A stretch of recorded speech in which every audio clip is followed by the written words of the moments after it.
নমস্কাৰ বন্ধু বান্ধৱীসকল, আশা কৰোঁ সকলোৰে পৰীক্ষা ভালেই হৈছে। এইবাৰ পৰীক্ষাৰ প্ৰশ্ন কাকতখন সম্পূৰ্ণৰূপে বেলেগ আহিছে। ইয়াত এটাও চালক পৰ্যায়ৰ প্ৰশ্ন অহা দেখা নাই। ড্ৰাইভাৰ পৰীক্ষাৰ প্ৰথমবাৰৰ বাবে এনেকুৱা ধৰণৰ প্ৰশ্ন কাকত অহা দেখা গৈছে। বলকচোন চাওঁ আজি কি প্ৰশ্ন আহিছিল। প্ৰথম প্ৰশ্নটো আহিছিল, ভাৰতৰ লৌহ মানৱ বুলি কাক জনা যায়? ইয়াতে অপশ্যন 4টা দিছে, মহাত্মা গান্ধী, বি.আৰ. আম্বেদকাৰ, সুভাষ চন্দ্ৰ বসু, বল্লভ ভাই পেটেল।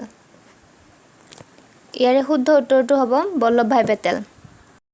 দ্বিতীয় প্ৰশ্নটো আছে, ভাৰতৰ মিছাইল মেন বুলি কাক জনা যায়? অপশ্যন কেইটা হ'ল ভৱানন্দ, বিশ্বাৱান, আব্দুল কালাম আৰু বি টাটা। ইয়াৰে শুদ্ধ উত্তৰটো হ'ব আব্দুল কালাম।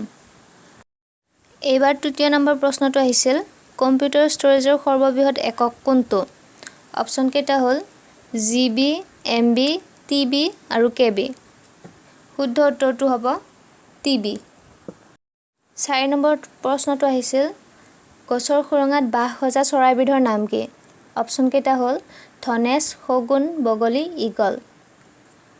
ইয়াৰে শুদ্ধ উত্তৰটো হ'ব লাগে মোৰ মতে ধনেশ পক্ষী। আপোনালোকৰ মতে কি হয় জনাবচোন।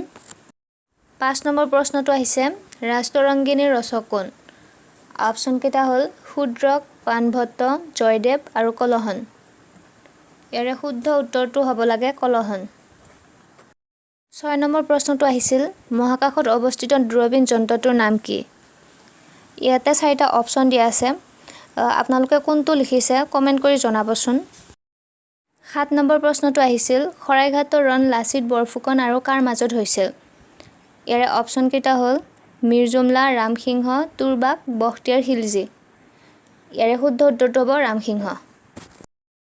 8 নম্বৰ প্ৰশ্নটো আহিছিল, স্বাধীনতা দিৱসৰ দিনা প্ৰধানমন্ত্ৰীয়ে কোনটো স্থানৰ পৰা সম্বোধন কৰে? ইয়াতে 4টা অপশ্যন দিছিলে, লালকিল্লা, সংসদ ভৱন, ৰাষ্ট্ৰপতি ভৱন, ইণ্ডিয়া গেট। ইয়াৰে শুদ্ধ উত্তৰটো হ'ব লালকিল্লাৰ পৰা সম্বোধন কৰে। 9 নম্বৰ প্ৰশ্নটো আহিছিল, জুবিন গাৰ্গৰ প্ৰথম এলবামখনৰ নাম কি? ইয়াতে 4টা অপশ্যন দিছিলে, মায়া, অনামিকা, মায়াবিনী, আশা। উত্তৰটো হ'ব জুবিন গাৰ্গৰ প্ৰথম এলবামখনৰ নাম অনামিকা আছিলে। 10 নম্বৰ প্ৰশ্নটো, লোটাছ টেম্পল ক'ত অৱস্থিত? ইয়াতে 4টা অপশ্যন দিছিলে, কলকাতা, মুম্বাই, নতুন দিল্লী, ভোপাল। লোটাছ টেম্পল নতুন দিল্লীত অৱস্থিত। 11 নম্বৰ প্ৰশ্নটো আহিছিল, তলৰ কোনটো কম্পিউটাৰত আউটপুট কাৰ্য সম্পাদন কৰে?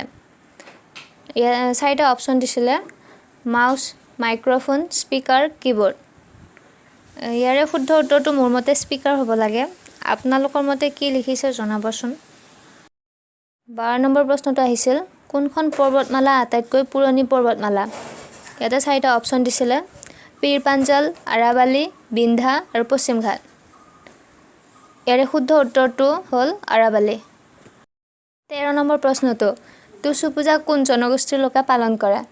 4টা অপশ্যন দিছিলে, তিৱা সম্প্ৰদায়, ৰাভাসকল, চাহ জনগোষ্ঠীৰ লোক, মিচিং লোকসকলে। ইয়াৰে শুদ্ধ উত্তৰটো হ'ব লাগে চাহ জনগোষ্ঠীৰ লোকে। 14 নম্বৰ প্ৰশ্নটো আহিছিল, কপৌ ফুল কোন ৰাজ্যৰ ৰাজ্যিক ফুল? অপশ্যন কেইটা হ'ল মণিপুৰ, মিজোৰাম, অৰুণাচল প্ৰদেশ, ত্ৰিপুৰা।